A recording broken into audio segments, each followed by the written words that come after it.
বন্ধুরা, যারা আগে আমার লঙ্কা গাছের ভিডিও দেখেছিলে বা আমি যেসব লঙ্কা গাছের ভিডিওগুলো আগে করেছিলাম, তোমরা দেখলে বুঝতে পারবে এই জায়গাটা সেসব লঙ্কা গাছগুলো ছিল বা এই জায়গাটায় আমি লঙ্কা গাছ চাষ করেছিলাম।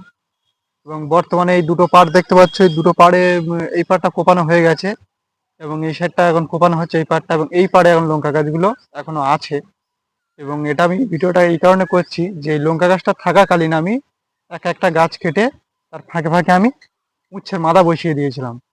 এবং খুব একটা ভালো হয়নি, কিছু গাছ বেরিয়েছে কিছু গাছ বেরোয়নি। তার কারণ হচ্ছে গাছের ছায়ার ভিতরে তো রোদটা ভালো পায়নি, তখন একটু ঠান্ডা মতো ছিল, টেম্পারেচার পায়নি।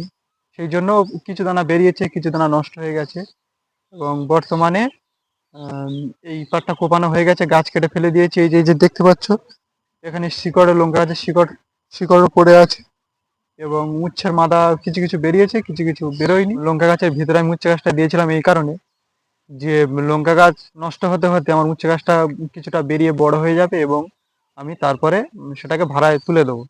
কিন্তু আমি যদি না লঙ্কা গাছের ভিতরে উচ্ছে গাছটা যদি না দিতাম, তাহলে লঙ্কা গাছ কাটার পরে উচ্ছে গাছ দিতে আর উচ্ছে গাছ বেরিয়ে বড় হতে মোটামুটি অনেকটা সময় লেগে যেত, দেরি হয়ে যেত, বাজারটা আমি ভালো পেতাম না। সেই জন্য আমি কি করেছিলাম, লঙ্কা গাছ মাঝে মাঝে এক একটা করে কেটে দিয়েছি, দিয়ে সেখানে মাদা তৈরি করে আমি উচ্ছের দানা বসিয়ে দিয়েছিলাম। এবং তোমাদের দেখাই কিভাবে কেটে আমি উচ্ছের দানা বসিয়েছিলাম। সেই একটা পাড় ওখানে আছে, আমি কাটা হয়নি, আজকেই কাটবো।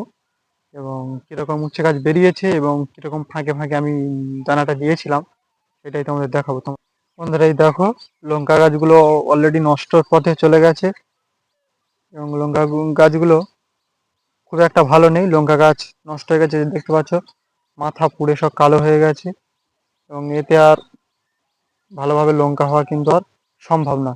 সেই জন্য দেখো, এই ফাঁকে ফাঁকে আমি একটা গাছ কেটে দিয়েছিলাম, এই লঙ্কা গাছটাকে বেঁধে আমি পুরো সাইড করে দিয়েছি।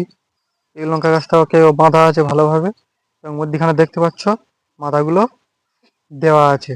এইভাবে আমি উচ্ছে গাছগুলো বের করেছিলাম। দেখতে পাচ্ছি উচ্ছে গাছটা কত সুন্দর হয়েছে, দেখো। এই জায়গাটা একটু বেশি, গাছটা কাটা ছিল তো একটু বেশি রোদ পেয়েছে, যেহেতু এদিক থেকে রোদটা টানা পেয়েছে, সেই জন্য এই গাছগুলো একটু ভালো হয়েছে, কত সুন্দর হয়েছে। ফাঁকে ফাঁকে দিয়েছি,